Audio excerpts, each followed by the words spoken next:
is going on, everyone? It's your guy, Cole Jackson, back here on Two Guys Watching Football, where we're talking a subject that we just can't get away from. It's the Baltimore Ravens wide receiver conundrum. And I'm going to be real with you, this is going to be a bit of a rant. Bit of a rant with some solutions, let's call it that. So if you guys are looking forward to this, hit the like button, hit subscribe, find your way back for more. But we also have the news drop today.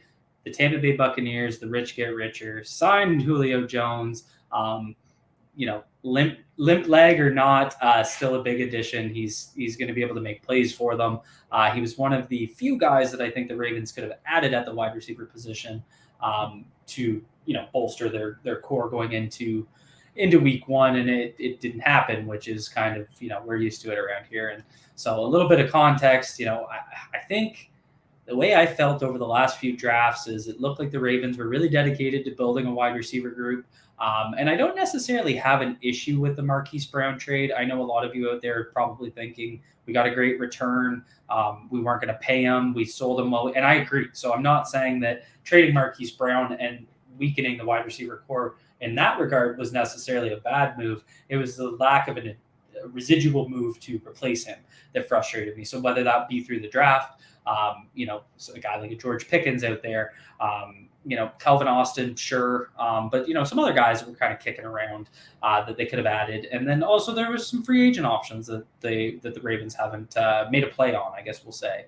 And it's kind of the same old business. The Ravens finally kind of built a receiver core, going into this year. If they had Marquise Brown, it was like Marquise Brown, Rashad Bateman are your outside options. You have a healthy competition at the slot between Tylan Wallace and James Prochet, Devin Duvernay. And then, of course, you have Mark Andrews. But trading Marquise Brown really took away that speed element, that traditional Z wide receiver that can really push, the defenses downfield and really stress the back end of a defense. And that's the skill set that the Ravens are needing.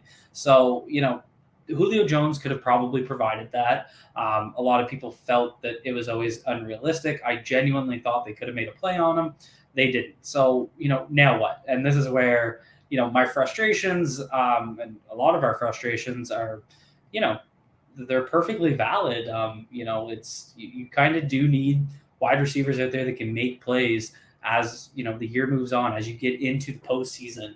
And we saw what happened in 2019 with some less experienced receivers.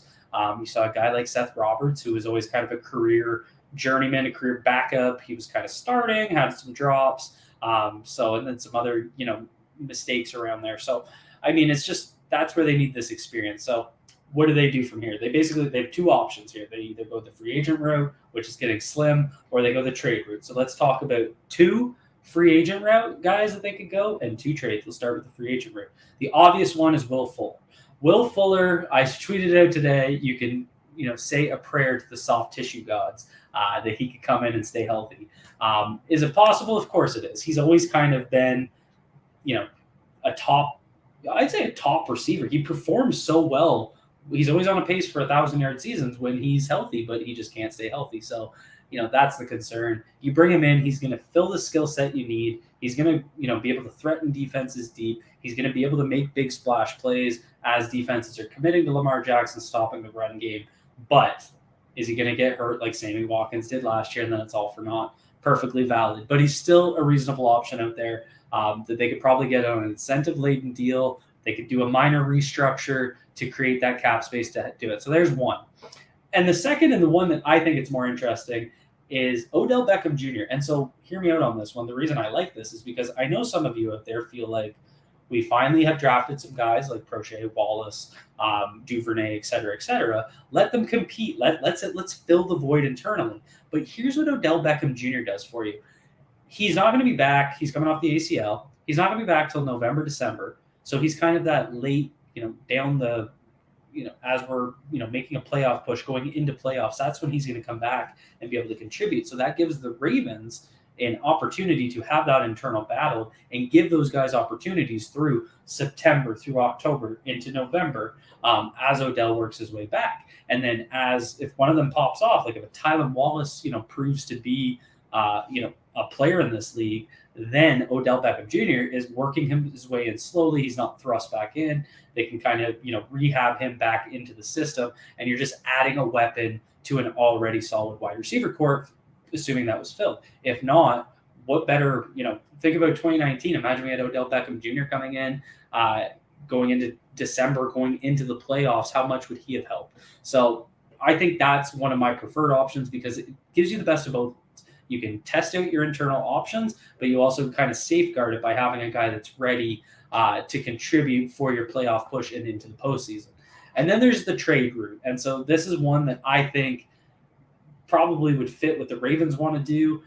So there's two kind of I'm not going to talk about a DK Metcalf. I just don't see it happening. Those options are obviously out there and they're technically options, but I just don't see it. So I'll exclude that. There's kind of two guys I have my eye on. One being Robbie Anderson from the Carolina Panthers. I don't think he fits what is going to be Baker Mayfield's strength. Robbie Anderson's a guy that can work the sidelines, push the ball down field, kind of what Odell Beckham Jr. was supposed to do in Cleveland. And we saw how that turned out. So is Robbie Anderson going to work with Baker Mayfield? I don't think so. So I think, Robbie Anderson could be on the way out. Who knows? They may just want to keep him. He does have a lot of money committed to him next year. That would be something that the Ravens would either have to do a restructure, do an extension, worry about it next year. You're getting a guy that's going to contribute this year. Robbie Anderson fits the skill set need. He would step right in. He's cheap this year, which is nice. So the Ravens don't have to make a big restructure to fit him under the cap. It would be next year, where I think he's owed $14 million on the cap. They'd probably have to do something with that number. Worry about it next year. So that's number one. And then number two, talking about the Tampa Bay Buccaneers, they just added Julio Jones. They got Russell Gage, Chris Godwin, Mike Evans. That pushes Tyler Johnson down to basically wide receiver 5. Tyler Johnson's one of those guys where I think you could say he's unproven. He's only got 529 yards through 2 years. That's on 69 targets, 48 catches. That's a 70% catch rate, which is pretty good. He only has 4 drops on those 69 targets. So he's got good hands. He's able to make contested catches. He caught 4 of 6 last year. Again, on a limited sample, that's pretty good. He kind of works more the underneath. He's not necessarily a speed guy that will kind of push the ball downfield. He has an ADOT in his career of 8.8, but I still think he'd fit what the Ravens could do. They could kind of play him at the X, Rashad Bateman a little bit at the Z. All this is interchangeable. And I think he's available because what's he going to do? Kind of sit there for the next 2 years of his rookie deal as the 5th wide receiver that may not be active on game day. So now that they've signed Julio, it makes perfect sense that they may shop him. Is he going to come in and blow the roof off? No. He's going to kind of fit into another option in that competition, but it's still adding talent to a room that needs some extra talent. We've been here before. I feel like we're doing this all the time. The Ravens wide receiver conundrum. I thought we were working away from it. I really did think, we'd have a full year of a healthy Rashad Bateman, Marquise Brown, Mark Andrews. I thought it would have been really interesting. They made the trade. Again, I'm cool with the trade, but they needed to backfill that position, and they didn't. So this is where we're left with disgruntled fans in August.